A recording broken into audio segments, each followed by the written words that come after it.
All right, Wayne Bettis here, the founder of the Off the Tools podcast. I just want to introduce you to our brand new sponsor, directplumbing.Supplies.com. It is founded by a former tradesman who has set up his own plumbing and heating merchants. He has an online shop, which is obviously at directplumbing.Supplies.com, and he delivers across the UK. So sit back, relax, and enjoy the rest of the show.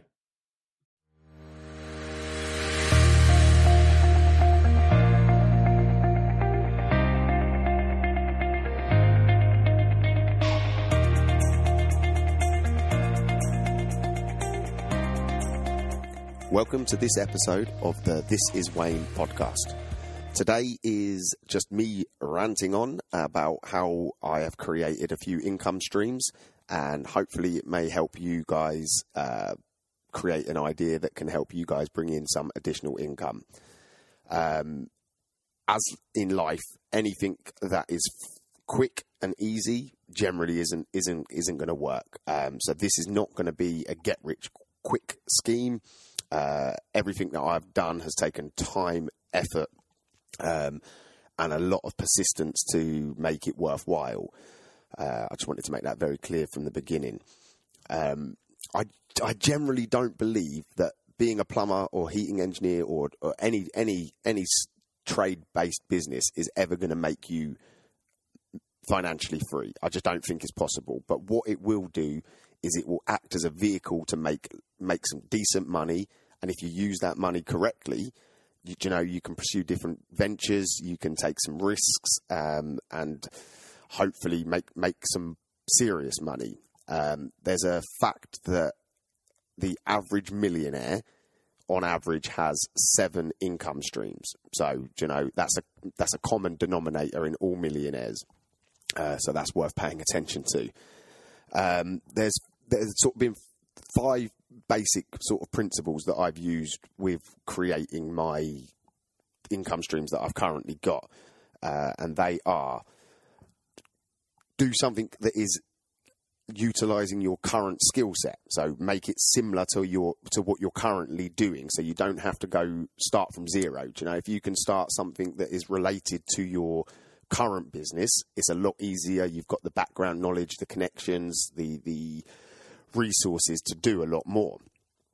You don't want to create something that initially requires 100% of your attention, because obviously if it's not going to make money at the beginning and you still need to pay your overheads and your bills, you need something that is detachable from your day-to-day, that you can put a bit of effort in over a longer period of time to see some results. For me, it's key that you have a real passion for whichever option that you're going to go with. Because if you don't have passion about it, you're not really going to put the time in when it's not going to be making money. So that's a key point. You've got to be patient. Nothing happens quickly. It's all about persistence, baby steps moving forward. If you could gain an inch a day, before you know it, you're miles down the street. So patience is a virtue. You want to ideally create something that in the future could be outsourced. What I mean by outsourced is, again, you don't want it to... This is an additional income stream that I'm talking about. So it's not something that you want to replace your full-time job. This is just something that can bring in some money on the side. Over time, it might grow into something that will become a full-time job. But if you want something that for me, that can easily be outsourced and let you focus on making some good money in the industry that you're currently in. So they're sort of the 5 rules that I've sort of followed. The first one that I created, it was an unconscious rule, but looking back at the ones that I've created, that they're certainly 5 rules that I've stuck to. What I'm going to do is I'm just going to explain to you guys what I've done, how I've done it. I'm not going to be saying it's right or wrong, it's just the way that I've done it, and hopefully it may help you guys create something yourself. So the first one that I did, which was quite simple, it was basically selling carbon monoxide alarms. So when I started my own business, when I left my full-time employed job, I contracted to British Gas, and I soon realised that they sell a lot of carbon monoxide alarms. And once I was only at British Gas for sort of 3 months, something like that. But in that 3 months, I saw that selling carbon monoxide alarms was obviously worth their while, because they were, you know, at the meetings and stuff, they pushed us to sell them, and we made some good money on it. So when I set up on my own, it triggered in my mind, why can't I just sell them to my customers? You know, rather than make the £6 on kudos points or whatever it was when I was at British Gas, I could be making the full margin on it. So I did some research, and I found that I found the Honeywell distributor for the UK. It wasn't that hard, you know, half hour's worth of Googling and sending emails, and I managed to find the company that is the UK distribution. So I reached out to them and sort of spoke to them and said, look, I'm only small, I can't order lots, but obviously the price needs to be competitive. So we did a deal, and I ordered 50, you know, so it wasn't a massive financial risk, but I still had 50 carbon monoxide alarms that I needed to sell. So at first, the initial plan was just to sell them to my clients. And in the first month, I sold probably 20, 25 of them. And I listed some online, and they sold just as quick. So I thought, okay, so I've sold 50. You know, can't remember the exact margins on it back then, but I'll touch on that in a little bit. So I thought, okay, hang about, I might be onto something here. So within 3 months of starting, I was ordering 2,000 carbon monoxide alarms at a time, and my poor wife was having to pack them and post them, and she looked like Santa Claus taking the sacks down to the Royal Mail. But to be fair, we were only spending probably 3 or 4 hours a week on it. So we'd get the orders, and then on the Thursday, she would pack the orders up from that week, take them to the post office and post them off. So it was very, very simple stuff. But then I thought, okay, so she's having to lug all these down. We're selling quite a lot of volume here. So I outsourced the picking and packing. So by sort of 6 months in, all I was doing was placing an order, taking delivery of 2,000, and then I was delivering them to the local Amazon factory. So I literally would deliver them myself, hand them over, and then that was all I had to do. Amazon did everything else. So as the orders come in, they picked, packed, sent, and dealt with everything. So all I had to do was, on probably once every few weeks, was take a few boxes, 20 minutes down the road, hand them in, and the rest was being looked after. And unbelievably, in probably 10 months, we sold over £150,000 worth of carbon monoxide alarms. It was crazy, you know. I just could not believe the volume of sales. It was just phenomenal, and that netted me a net profit of sort of somewhere around 30 grand. And you know, the most amount of time I ever spent on it in the 10 months that I did it was 4 hours a week. That was the very most. But for half that time, I was only actually spending sort of half hour to an hour. And I made 30 grand.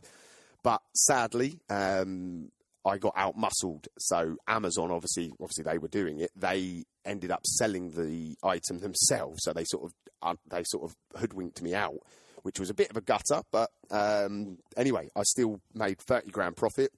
And I pumped that into a different business venture, which I'm not going to go into in today's podcast.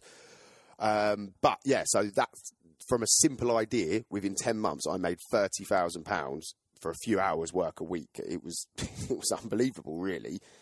So there's an idea for you. You know, it might not be carbon monoxide alarms. It could be anything to do with our trade. Could you look to source them at a decent rate and then sell them on? You know, it's just another idea for you. The next income stream come from, again, linked to my plumbing business. It was service plans.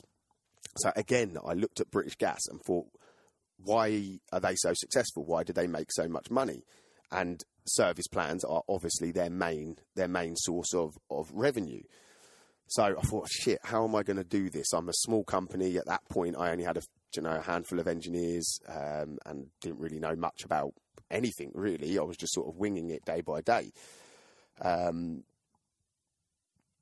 But what I did is I just did it. I overcome the fear of not knowing, and I just sort of learned as I went along. And slowly, it was a slow process. I slowly built up the numbers that were coming in and signing up to the contracts, and over time that has grown and grown and grown, and brings me in a fair decent amount of money every month. Obviously I do have to honour the contract, so I have to go out and service the boilers, but what it gives me is a monthly income. And being a small business owner, you know how unregular our money can be. One month we can earn thousands, the next month we might not have hardly any money in the bank, or we're waiting 6 months to get paid from a big contract, or whatever it might be. Service contracts allows you to get money coming in regularly. You can see it coming in month on month, and if you're pushing them, month on month, you're increasing your monthly passive income from it. For me, any plumbing and heating business, service plans is a must.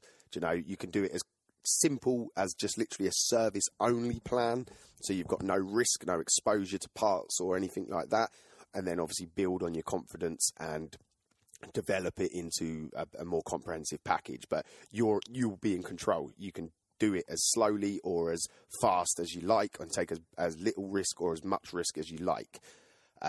If you want any more information on service plans, I do have a training package on it, so just message me and we can sort you out a deal on that if you're interested.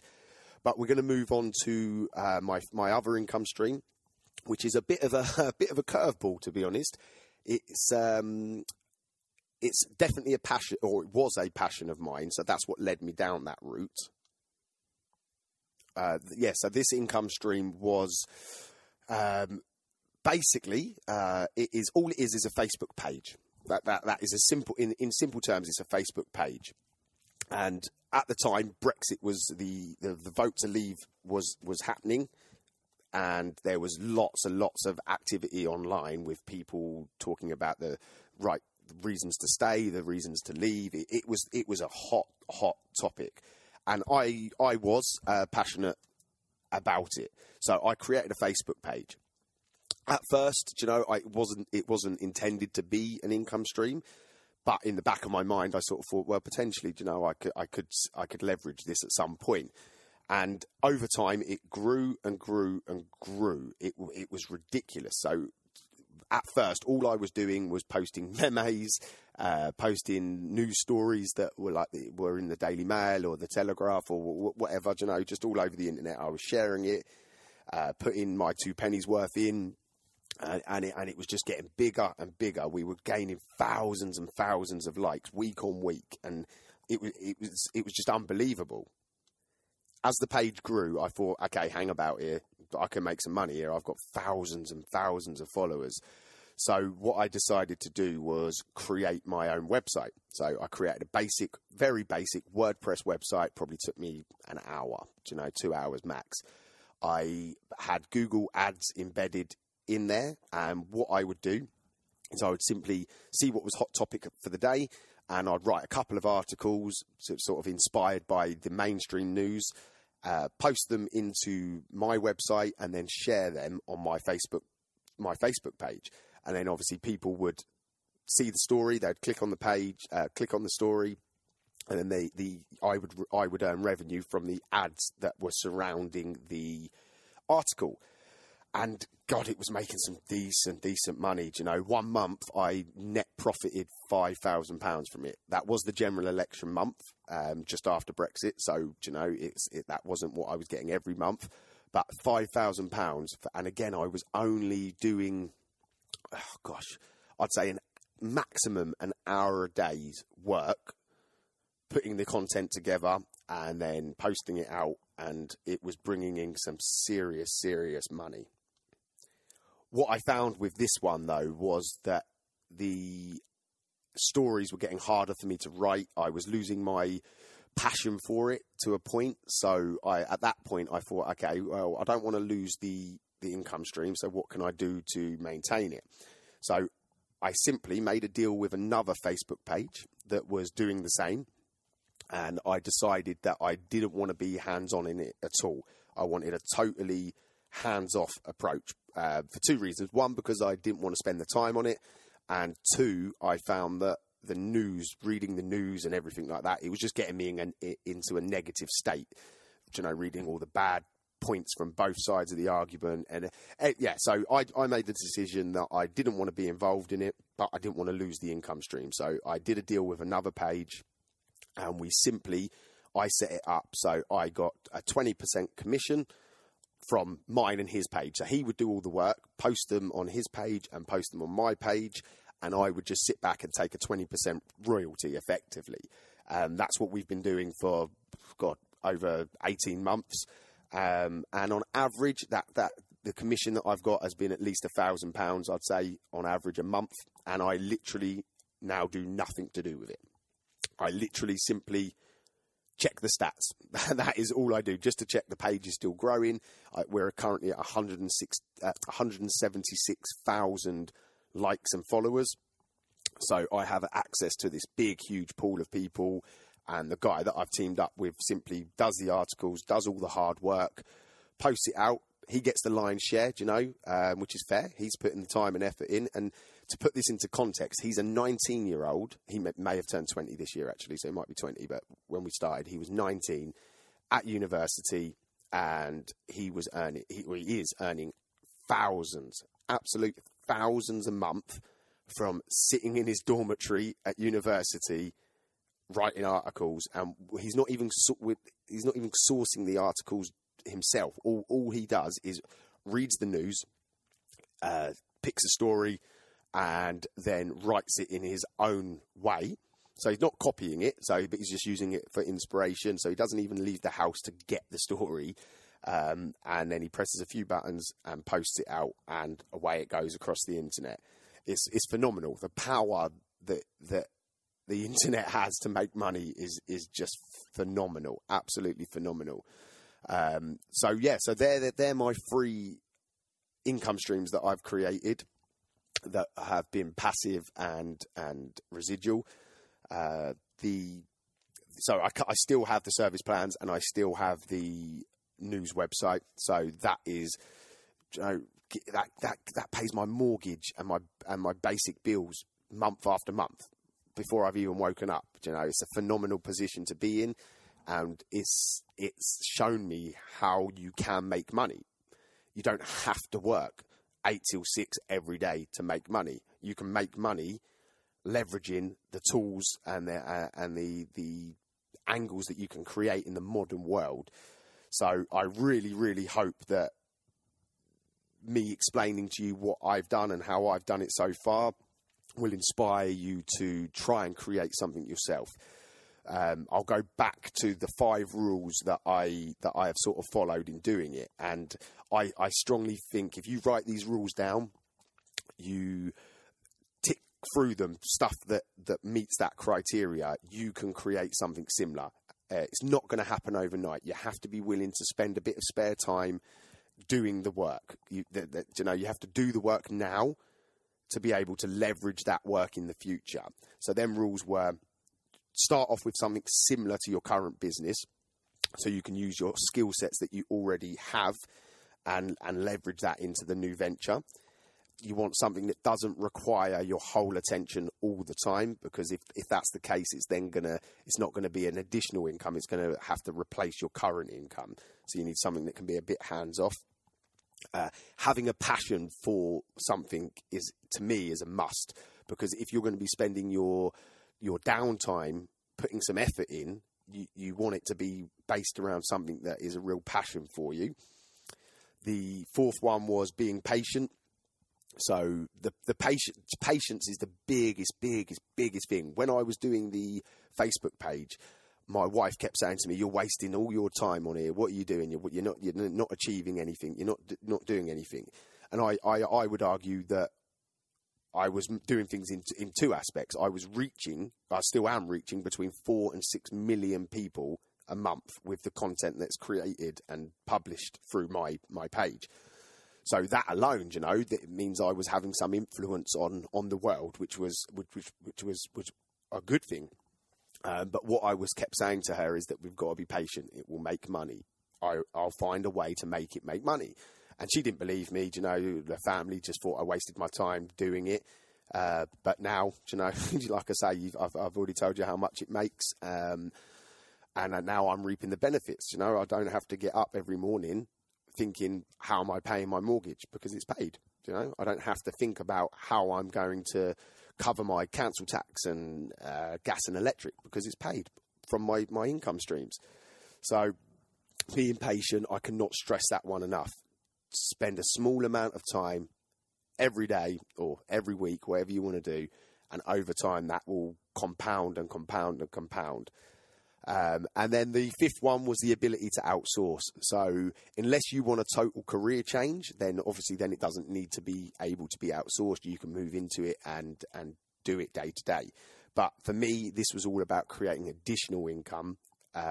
So the ability to be able to outsource it and make it hands off, from my point of view, was a huge part. I've got a few more that I'm doing, which I can't really go into too much detail about, but I'll do that in a future podcast. I really hope that this maybe has inspired you guys to do something for yourself. If you think anyone would benefit from listening, please share it, and come make sure that you find us on Facebook. My page is This Is Wayne. Just search out on Facebook or Twitter or wherever it is you want to follow me. So have a great day. Goodbye.